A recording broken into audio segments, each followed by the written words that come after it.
morning. My name is Rosemary Quilling. Welcome to the Computer Mediated Communication panel discussion. This forms part of week 2 of the 4th year students' learning experience. In this panel discussion, we'll be talking about, is there business in CMC? Our panelists, I'd like to just introduce you.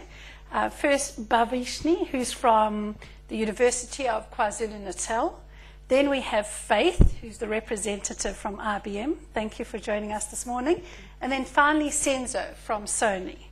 Now, you know, we all have this feeling that computer-mediated communication is fun, and we hear about Facebook, and it's a nice place to hang out, and we all relax there. But at the end of the day, is business actually taking cognizance of this? I mean, is there some business in all of this fun? Yes, there is. With the university, by getting a virtual world and having your lectures there, we are actually taking the concept of Wiki and Facebook and combining it together to form this virtual world that where learning takes place in a fun way. So we have things like blog networks where you can share your views, have discussions. We can also invite people from IBM to give us lectures where they will pay us, because this is the university, they want our skills. So they want to be first in the market to get these skills. So they will pay us to come and give in lectures and have discussions with our students, even for recruiting. Okay, so you're saying that numerous facets that you can see, it's not just business as usual for you. Are you saying that universities actually look at, or have to look at, changing where they're positioning themselves in the marketplace? Is that what the university is trying to do?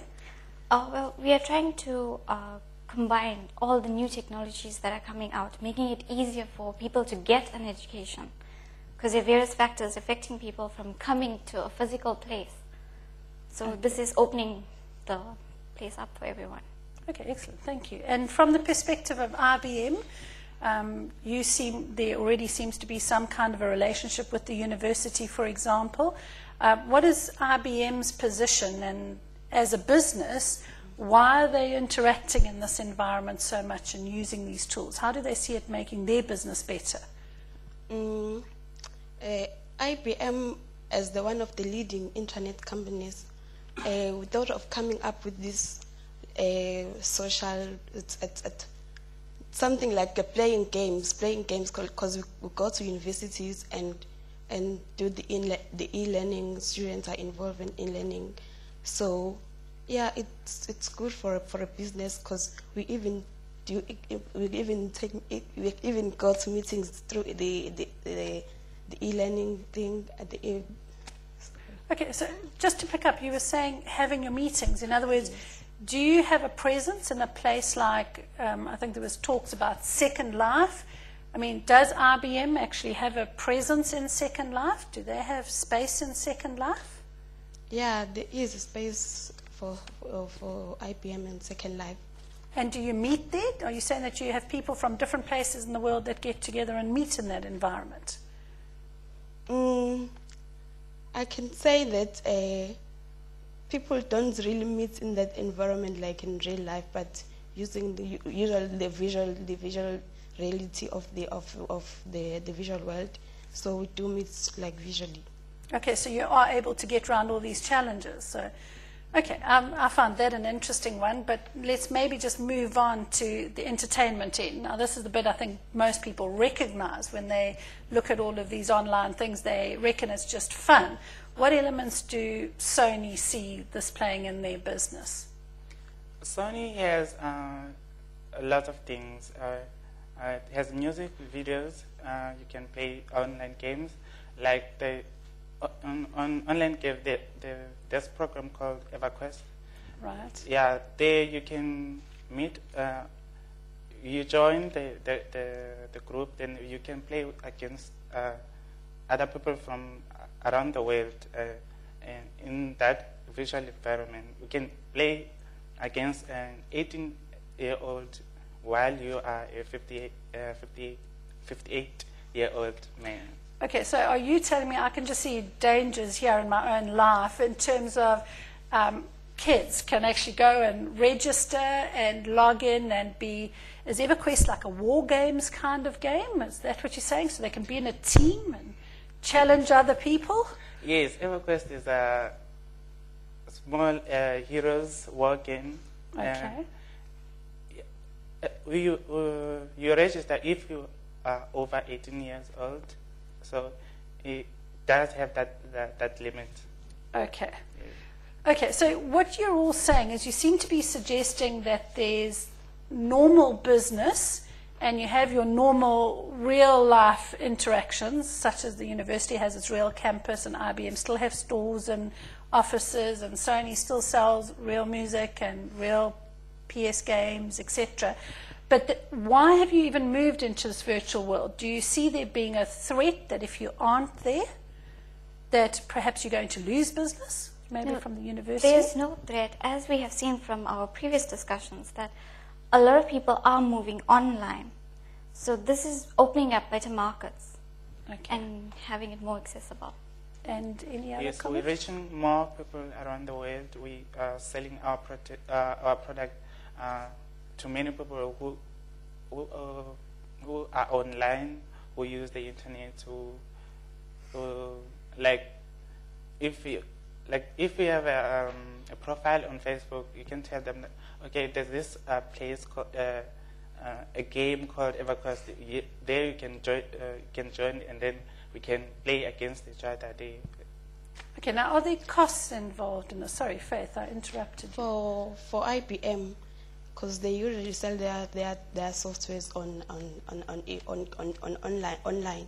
So e-commerce is very one of the big sectors that they usually involve in, because more people are usually sitting online buying, and they are able to buy goods and sell goods online, and even businesses they sell online.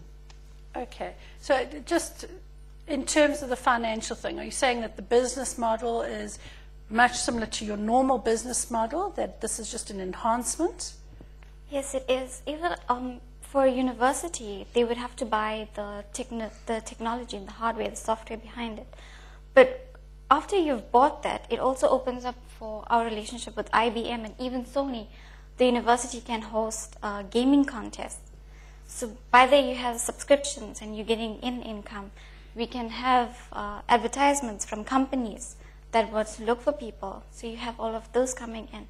Plus, there'll be people who want to use our university and say, you know what, I have these articles and there's research papers. So we can give you access to these, and your students can help us, pay for them and enhance their learning. They have such facilities available. Okay, so you're all saying that these are additional income streams over and above your normal business. Is that right? Did I understand you correctly? Okay, now there are some aspects that I've seen, like a lot of these facilities that you might be using, wikis or blogs, etc., all seem to have add-ons and extras and little applications you can put onto it. And I've heard talk, one that's used really often is Google Earth and the concept of geotagging. Now, is this something any of you use? I don't know, from the university's point of view? From the university's point of view, say you have virtual lectures. Now, everybody is in different areas. You are connecting online. You're not sitting face-to-face and talking. Right. You're not building a relationship face-to-face. There's a lack of trust, which takes longer on a virtual world. Right. So, there's a whole social aspect to this that's cutting away now. So from a university point of view, we can help this by having social gatherings. So say if IBM wants to have a party where you have a learning, and we could say, okay, go to Google Earth. You can find an IBM office in Westville. And Google Earth will tell you, will give you directions to this place. And by having geotagging, you can add a tag to this to the location, stating what is required, the time, all extra information to that. So it's easily accessible to everybody who's on the virtual world. Okay, so this is a way of finding things. Is that Yes. correct? Okay. Well, I think in that sense, you've given us an overall picture. I'm just trying to think, we've got, for example, East Coast Radio as our local radio station. And if they were looking at wanting to enhance the business that they have, okay, how do you see CMC and, your experience from the way you've used the business models and the income streams available to you, how do you see East Coast Radio, for example, being able to tap into CMC in general and its use in business? Maybe we can start with Senzo this time. In the entertainment side of it, what East Coast can do is go to Facebook, and they can register for a group that is called East Coast Radio. Then a lot of people can join there. That's how they generate more viewers around the web. They can click on their website to go to the East Coast Radio. Okay, so you're saying they can use it as a way of creating a larger community than just outside KwaZulu-Natal. Is that one of your suggestions? And Faith, anything to add? I had one of the social network that LinkedIn is usually used for professionals. I think IBM, as one of the big companies, they should try to go to make the connection between the LinkedIn and the IBM, so that there'll be more people involved, and they be able to know what professions they have. And for East Coast Radio, could you see them having maybe a more professional grouping? Is that what you're suggesting via that? Not too sure. That's possible. Okay. From UKZN's point of view? From UKZN's point of view, we can say East Coast Radio has articles. They have the news blog, where you're discussing South African stories. Now, in a virtual world, say we could have somebody in China and someone in South Africa, and they could be friends. And then you'll say, you know what, why don't you come into East Coast Radio's blog and come and learn about the country? Right. Right, and then they can learn about East Coast Radio and then say, okay, I like the station, can I listen to it over the net? So that way it's increasing their reach. Their reach. Excellent. Well, thank you very much. I think we need to give people in the audience a bit of a chance and see if they've got questions in terms of business and all of these tools. I have two questions that I want to ask. It's to the education sector and to Sony as well. In virtual worlds, first of all, I want to know, in the education sector, would you say you support virtual worlds and things like that, and CMC, because with regards to stuff like Facebook, it's actually banned in campuses and things like that, and in the working environment as well, it's actually banned. Because a lot of people seem to be wasting their time actually playing around on it more than actually doing educational stuff on it.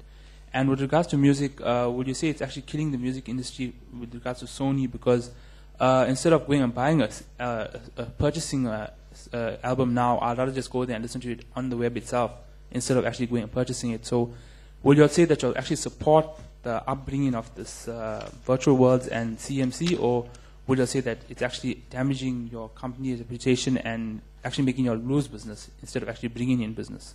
Okay, well, could we start with the educational one? Is lots of campuses and businesses ban, for example, Facebook, because they say, it's wasting time. Now, what would your response be to that? Do you agree?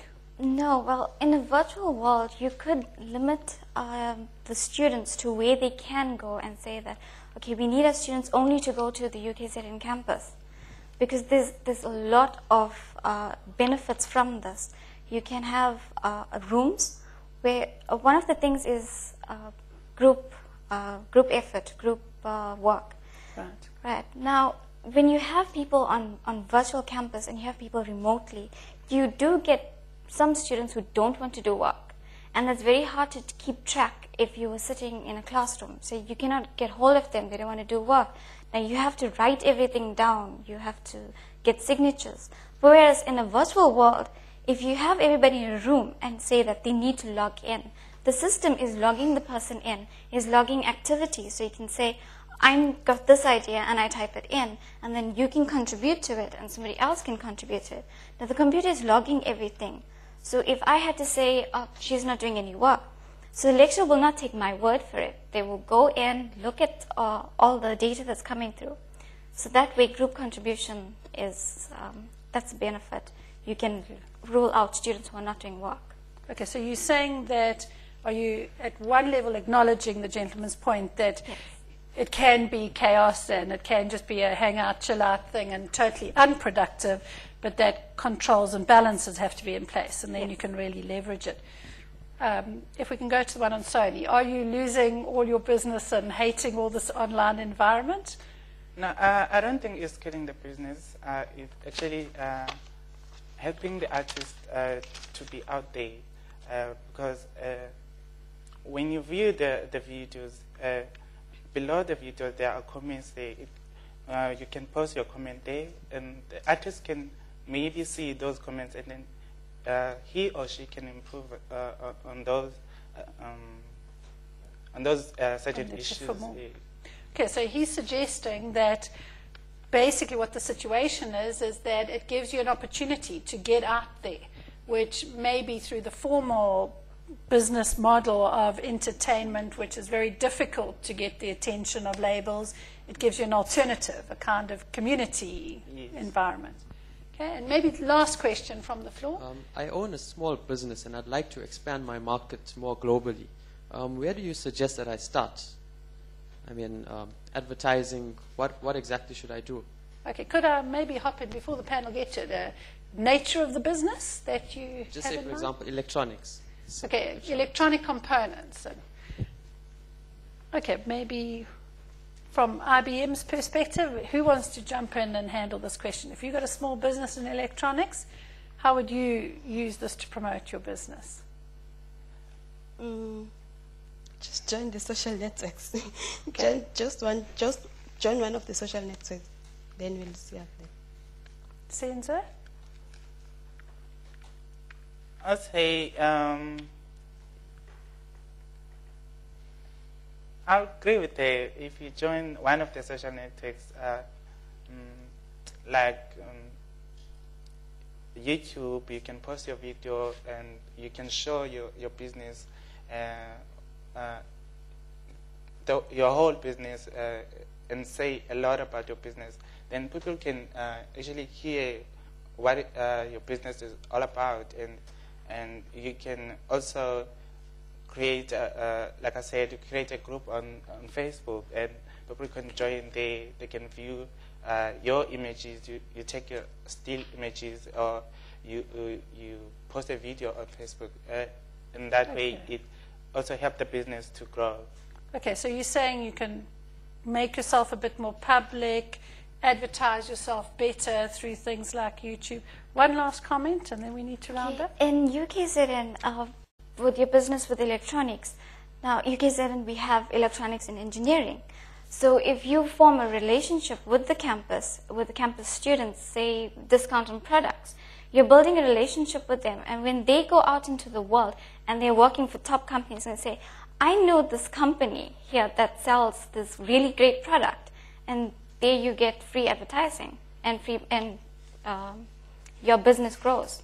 So, okay, so I think the key thing is use it as a way to get your name known, and then you can leverage on that one. Thank you very much. Thank you for your time to the panel members and to the audience. It was a great discussion. Thank you. Thank you.